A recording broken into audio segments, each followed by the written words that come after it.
Right on. So you really haven't gotten into other bands you were in besides Bitchwax. Yeah. What was going on before like the first Bitchwax record even came out? What were you doing before that? Before that, we had started a band with Tom Southard and Shane Green because Ed was in Monster Magnet and it took up too much of his time. So Chris and I started a couple other bands, and one of them was Slap Rocket. Slap Rocket was Tom Southard on lead guitar, Shane Green from Nude Swirl on vocals and lead guitar, and Cosnick played bass, I played drums. And that was probably the best band we were all ever in. That's the least circulated music probably of everything everyone's recorded. But if you can find that anywhere, it's really slick, the recording's great. I did like 6 or 7 songs at Tracks East. And the Slap Rocket is really, really good. I wish someone would actually really just release it so people could listen to it for real. Do you have copies of it, or? Yeah, I have it somewhere. Yeah. Okay. In my iTunes. But and Solace after the Slap Rocket, that was just too good to live. So that one went down in flames, and so Tom Southard came back with the Solace, which I think he had it in some form during the Slap Rocket days, but after there was no more Slap Rocket, Southard went big with that and got Jason from Solace originally sang for a band called Glue Neck, and Chris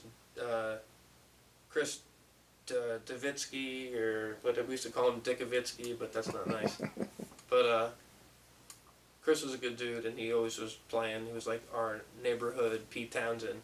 But Glue Neck was a good band. That's where the Jason came from, and Solace had Rob Holtz, who was also in Godspeed. So don't forget, Tom Southard before any of that had the Godspeed. And Chris played bass in that too. So it was just a whole craziness. Who else was in on. Godspeed? Godspeed was Rob Holtz on bass, Chris Cosnick on bass. They had 2 bass players. It was super genius. Tom Southard on guitar. This guy Dave Blanche that was a singer, and Tim Schoenlieber, he was the drummer, okay. And he's a local dude you still see around. Good dude. Well, he's drummer for Solace now, right? He is playing for Solace currently, yeah, as drummer. And that's how I met him. I never knew him back in the day. Yeah. I'd known Tim for he was the original Godspeed drummer, so I'd known Tim since I'd say at latest '93. I've known all those guys since about then. So Tim was one of the guys who would hang out at the Brighton when you were living pretty much on top of the Brighton. Well, you hung out with everybody. I was always working there. Okay. So all the different scenes of people would come and go, the night by night. I was just always there. Right. So it was good for me to see all the different bands play. And then everybody's crew of people had, the same 3 or 4 different opening bands that would also make different bands as time went along. So right. It was an interesting scene of individuals, that's for sure. There was so many different branches of the tree, if you will, of people that were all playing, and it made everyone play at a pretty high level. Definitely brought up the bar in a lot of areas. So I've lived in places where their competition wasn't there, San Diego and Virginia, Central Virginia where I live. The level of competition is just not there. So the people are just not as good because that's just how nature works, strangely enough. So just living there amongst all those people and seeing, and Jacko, how he knew all these people, who the hell knows, but he had just night after night, crazy bands, I know they're going to show up. Revenant from Staten Island, I know they're showing up. So when's the last time we talked to them, Jack? Well, about 2 weeks ago, but they know about the show. And then they eventually would show up and play, They always did. Very rarely did they not. Well, Chrome Locust didn't show the one night. Chrome Locust, the best band name that no one ever really got to use. What a great band name, you know? What a shame. And they were great too.